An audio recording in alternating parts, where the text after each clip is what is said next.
Alutsista Indonesia di tahun 2016 digadang bakal dibuat semarak. Selain rencana tibanya pesanan heli serbu AH-64 Apache Guardian dan kapal selam Changbogo Class, di tahun tersebut PT Pindad telah menjadwalkan bahwa prototipe medium tank yang dibuat bersama FNSS, perusahaan kontraktor militer asal Turki, akan meluncur untuk melakukan uji coba. Konsep rancang bangun medium tank yang dibuat di industri strategis di dalam negeri jelas merupakan lompatan jauh ke depan. Hadirnya segmen medium tank yang populer disebut program tank nasional sontak memberi angin pembaharuan dalam lini kesenjataan kavaleri.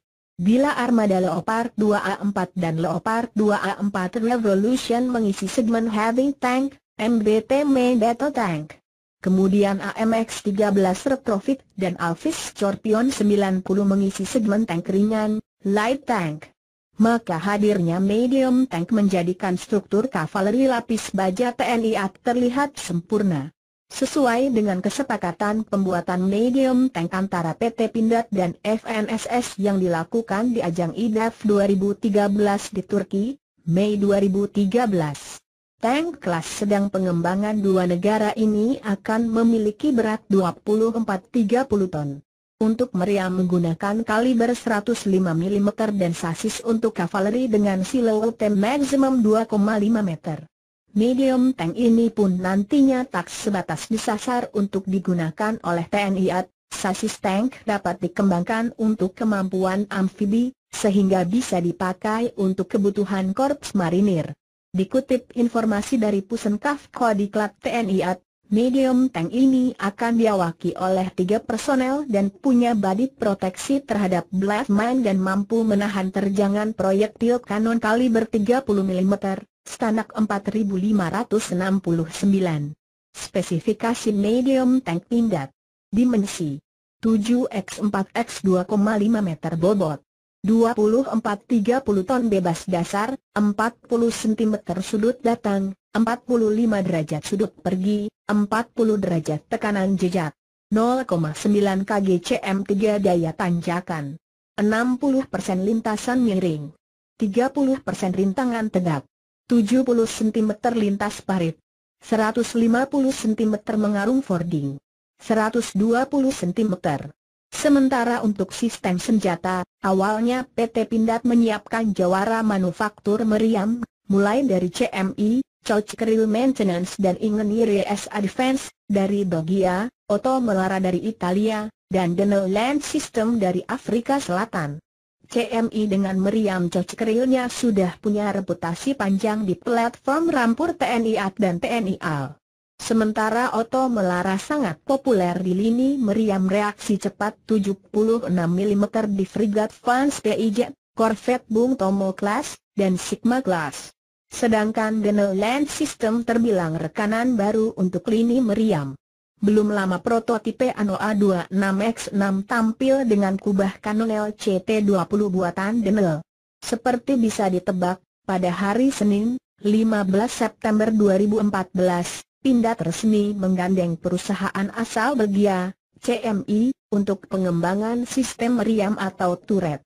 Untuk tahap awal, produsen amunisi senapan dan kendaraan tempur asal Bandung itu akan memproduksi turret kaliber 90 mm dan 105 mm untuk dipasang di kendaraan tempur produksi Pindad.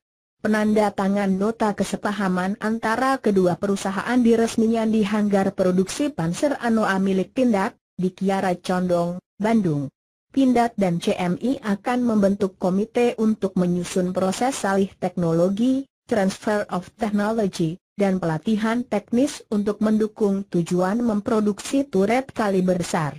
Meski belum ada penjelasan tentang jenis tipe meriam 105 mm yang akan dipasang, namun yang pasti meriam tersebut digerakkan secara elektrik dan mekanik.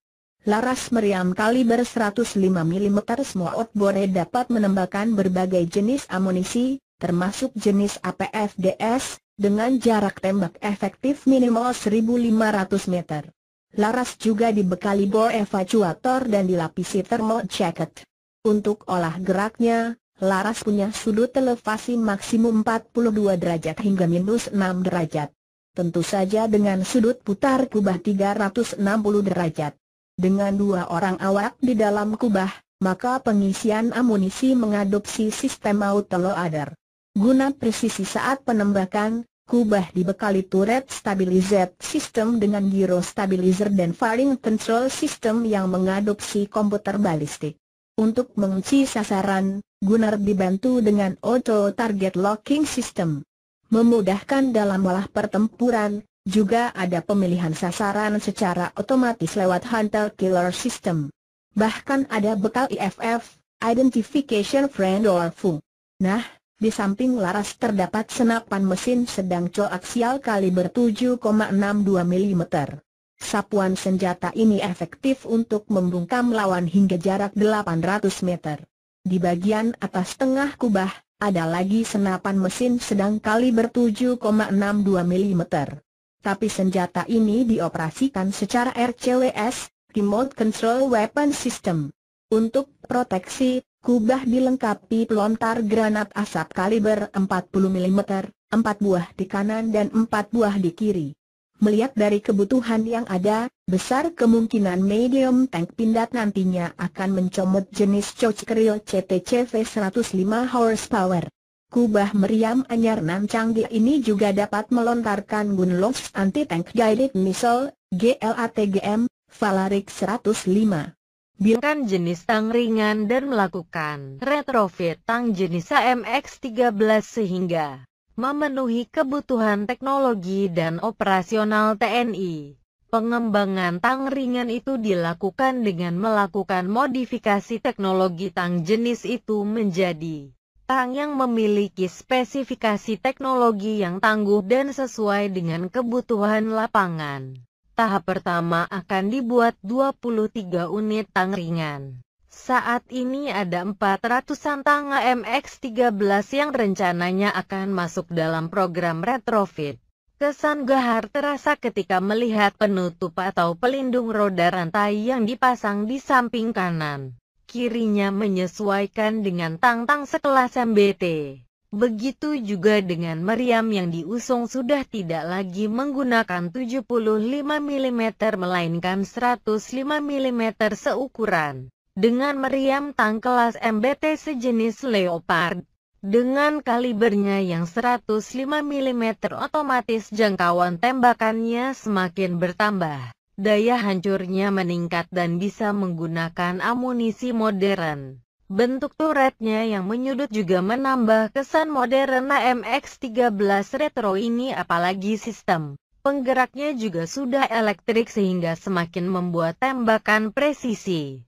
Tang AMX-13 Retro ini juga dapat diajak berlari dengan kecepatan maksimal 70 km per jam karena di dalamnya sudah tertanam mesin Navistar buatan AS berkekuatan 320 HP.